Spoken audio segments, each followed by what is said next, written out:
ये आप कथा में बहुत बार मैं सुना हूँ कि सब स्वरूपों में भगवान ही विलास कर रहे, उसका सही हमको प्रकाशित है। भागवत का चतुर्थ श्लोक की भागवत जो है ना, भगवान श्री कृष्ण चंद्र जी ने जब भगवान ब्रह्मा को सृष्टि रचने का आदेश किया तो भगवान ब्रह्मा जी ने निवेदन किया कि सृष्टि का कार्य रजोगुण में है और रजोगुण का काम है कि भगवत विस्मृत करा करके कामना में फंसा देना। तो भगवान ने कहा हम तुम्हें 4 श्लोक की भागवत का उपदेश करते, अगर इसका चिंतन करोगे तो कभी मेरी माया में फंसोगे नहीं। कई बार हमें ये श्लोक पढ़ाते हैं, देखो चतुर्थ श्लोक की भागवत लिखा है, ये लिखा है इसमें। आप पढ़ो जोर से, इसे पढ़ो, इसे सुनाओ। हिंदी आता है? सुनाओ। अहमेव समयवाग्रे नान्यत् यत्सत् असत्परं पश्चादहं इरेदच्छत् यो विशिष्येत सोऽस्म्यहम्। यथा महन्ति भूतानि भूतेषु चाश्वनचेष्वन् प्रविष्ठानि अप्रविष्ठानि तथा तेषु न तेष्वन्। प्रतीर्थयत् प्रतीयत न प्रतीयत चात्मनि तद्विद्यादात्मनो मायां यथा भासो यथा तमः। यतावदेव विजिज्ञास्यं तत्त्वजिज्ञासूनात्मनः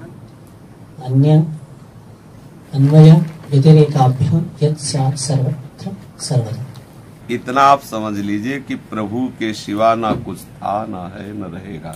प्रभु ही सब रूपों में है। परसों की चर्चा थी सत्संग में कि सबसे पहले भगवान पंचभूतों का रूप धारण किया, भगवान ही इंद्री बने, भगवान ही मन बने, भगवान ही बुद्धि बने, भगवान ही चित्त बने, भगवान ही अहम बने, भगवान ही विराट बने, भगवान ही अंतर्यामी बने, भगवान ही 3 गुण बने। सतोगुण में भगवान विष्णु बने, रजोगुण में भगवान ब्रह्मा बने, तमोगुण में भगवान शंकर बने। चराचर जगत भगवान एक भगवान अपने आप से बन गए।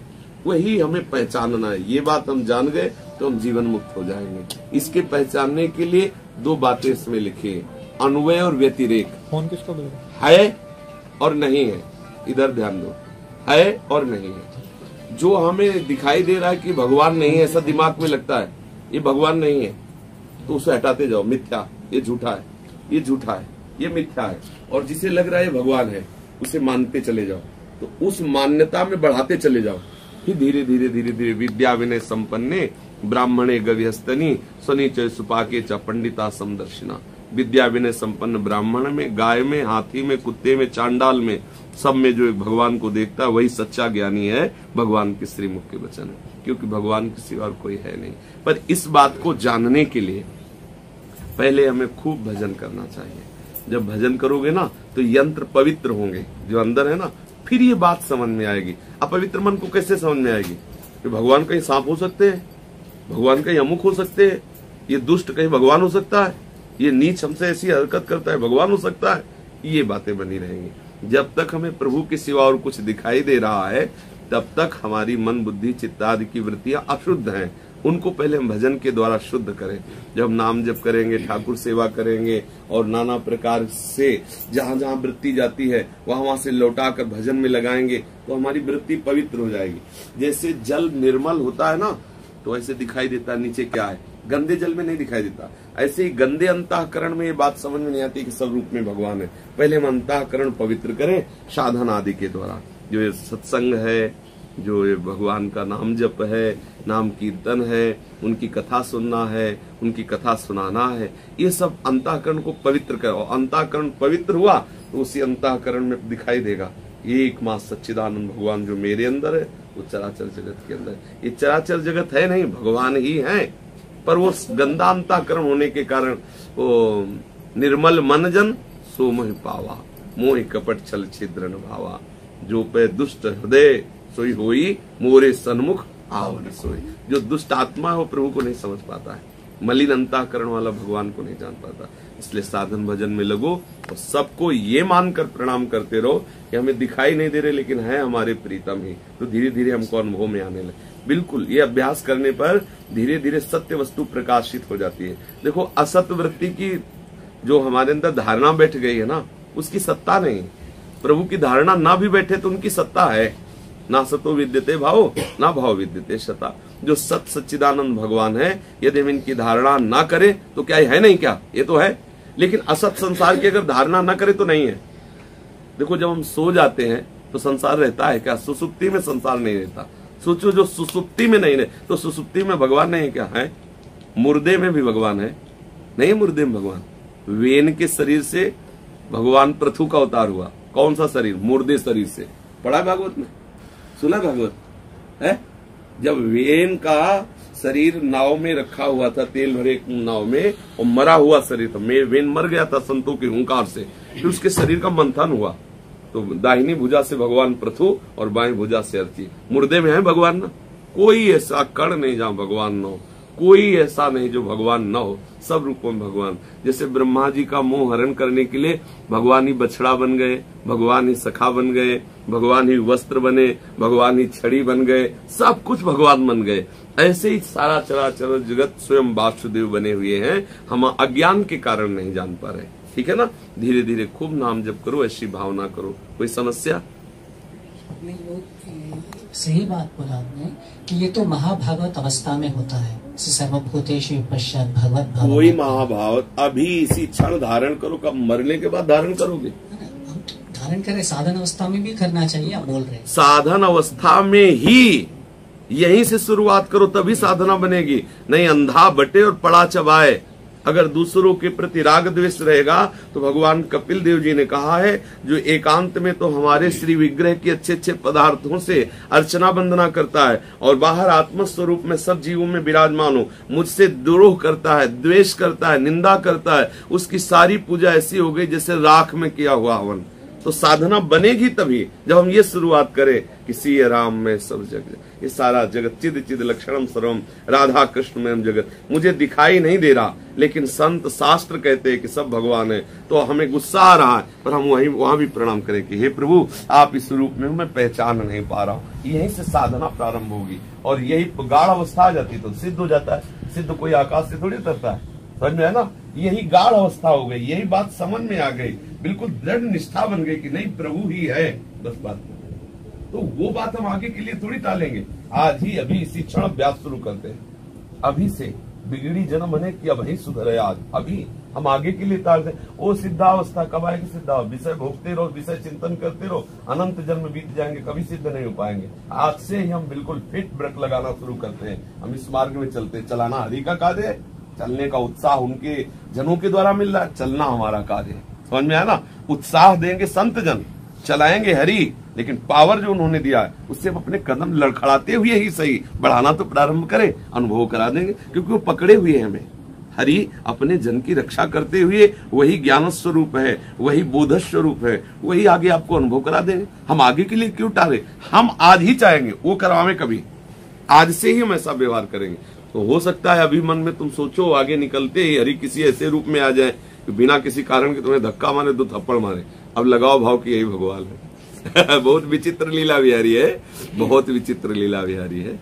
सच्चे मन से उनकी शरण में हो जाओ तो साधन वही इसके प्रश्न है, जो जीव और भगवान अलग अलग है, जीव और भगवान अलग अलग वस्तु। समुद्र और तरंग में क्या भेद है? भेद तो नहीं है, फिर भी भेद है, भेद नहीं, क्यों भेद है? क्यों भेद क्यों है? तरंग और समुद्र में क्या भेद है? मैं तो तुमसे पूछ रहे हैं, क्या भेद है? एक वायु नामक विकार घुस जाने के कारण पानी को जो तरंगायमान कर दिया, वो समुद्र ही तो तरंगायमान है। नहीं समझ में आ रहा? वायु विकार हट जाए, शांत समुद्र है, तरंग नाम की चीज नहीं। देहाभिमान के कारण उसे जीव कहते हैं। तब ते जीव भयो संसारी, छूट न ग्रंथ न भयो सुखारी। जब से देहाभिमान पुष्ट हुआ तो हम प्रभु के चिदानंद अंश जीव के रूप से कहलाने जाने लगे। जैसे एक आदमी रिक्शा चला रहा है तो हमें उसके नाम जानने की जरूरत नहीं है, केवल रिक्शा बोलो खड़ा हो जाएगा। ए रिक्शा, खड़ा हो गया। उससे पूछो तू रिक्शा है क्या? पर रिक्शा का अभिमान करने के कारण ब्रेक लगा खड़ा हो, हाँ बाबूजी कहाँ चलना है। दूसरा टैक्सी, ए टैक्सी, वही रिक्शा वाला जब 10 दिन में कमा के टैक्सी चलाने लगे, ए टैक्सी, खड़ा हो गया। अब रिक्शा बोलो नहीं खड़ा होगा। बस यही हालत जीव की है। स्वीकार कर लिया अपने देह भाव को तो परमात्मा का अंश होते हुए वो बिगड़ गया। क्या भगवान का जो आराधन करते हैं वो जीव होके आराधन करते हैं क्या? नहीं, देवो भूत्वा देवम यजेत, देवता होकर ही देवता की पूजा होती है। गोपियां कृष्ण स्वरूप होके ही कृष्ण प्रेम का समस्त आचरण व्यवहार कर रही। कृष्णोहम, कृष्णमय होकर के। जीव क्या है? भगवान का अंश है। तो भगवान का अंश कैसा होता है? अगर भगवान है पूर्ण, तो जीव भी पूर्ण ही है, क्योंकि पूर्ण का अंश पूर्ण ही होता है। पूर्णमदः पूर्णमिदं पूर्णात् पूर्णमुदच्यते पूर्णस्य पूर्णमादाय पूर्णमेवावशिष्यते। जो बचा वो कौन? पूर्ण। तो पूर्ण में कुछ कमी वैसी होती है क्या? जीव भगवान की रचित इस माया को स्वीकार करने के कारण जीव कहा गया, उसे भूत कहा गया, उसे जंतु कहा गया, उसे प्राणी कहा गया। यद्यपि है वो ममैवांश, मेरा अंश है। भगवान का अंश निंदनीय होता है क्या? गंगा जल चाहे एक चम्मच में ले लो, चाहे एक ड्रम में भर लो, चाहे एक टैंकर में भर लो, उसे गंगा जल कहा जाएगा। इस ड्रम में वही परमात्म तत्व भरा हुआ, दूसरा कोई नहीं। भ्रमित हो गए इसीलिए। ब्रह्मविद ब्रह्मयु भवति, जानत तुम्हें माया विकार हटा, जीव नाम हटा, क्या हुआ? ब्रह्मविद ब्रह्मयु भवति। बोले वो संत तो साक्षात भगवान है। हम कई बार सुनाया करते हैं, जिन्होंने मन को मार लिया, ये मन ही विकार है, जिन्होंने मन को मार लिया, मन मारिया तन बस में कीन्हा, हुआ भरम सब दूर, बाहर से कछु दिखत लाई अंदर चमके नूर। आपो त्याग जगत में बैठे नहीं किसी से काम, उनमें तो कछु अंतर ना। संत कहो चाहे राम, गुरुदेव भगवान, संत भगवान लग जाता है सामने नाम उनके। क्यों लग जाता है? जीव ही तो है। तो क्या आप वहां जीव कह सकते हो? जो गुरुदेव को या संत को जीव कहे तो आपको भी बुरा लगने लगेगा। नहीं, आपके गुरुदेव कहे आखिरकार जीव ही तो है, तो आपको क्या लगेगा? दिमाग खराब, साक्षात पर ब्रह्म तत्व गुरुदेव है, तुम जीव कह रहे हो। क्यों भाई? मां से पैदा हुए थे, ऐसे ही घुटने टेकते हुए जमीन में खड़े हुए, क्या हुआ? बोले अविद्या विकार खत्म हो गया, शिव ही तो बचा। जैसे तरंग में वायु विकार खत्म हुआ तो समुद्र हो गया ना। ऐसे ही अब वो कहते संत भगवान गुरु, अरे बोले उनको तो भक्त कहो चाहे भगवान, एक ही बात है, साक्षात भगवान है। पंडित गया प्रसाद जी जो गिरिराज जी में रहते थे, जानते हो क्या कहते थे भक्त लोग? सचल गिरिराज जी, चलते फिरते गिरिराज जी। उड़िया बाबा को सब, अखंडानंद स्वामी सब क्या कहते थे जानते हो? चलता फिरता ब्रह्म, मूर्तिमान ब्रह्म। क्यों? क्योंकि अब खत्म हो, माया विकार खत्म, अविद्या विकार खत्म। जीव निंदनीय विषयों को स्वीकार करने के कारण निंदनीय हो गया। और खास बात, जब वो निंदनीय विषयों का त्याग देगा तो निंदनीय विषय रह ही जाएंगे, वो भी भगवान नजर आएंगे, क्योंकि वो भी भगवान ही बने थे। पर जब तक त्यागेगा नहीं तब तक ये बात अनुभव में नहीं आए। व्यतिरिक्त जब तक दूर नहीं होते। संसार का एक रहस्य है, संसार में रहकर संसार का चिंतन करके न संसार को जान सकते हो, न तुम अपने आप को जान सकते हो, न भगवान को जान सकते हो। संसार का वैराग्य करने से संसार को भी जान जाओगे, अपने आप को भी जान जाओगे, भगवान को भी जान जाओगे। समझ में आ रही बात? बस इसी मार्ग से हम आगे बढ़े। और किसी को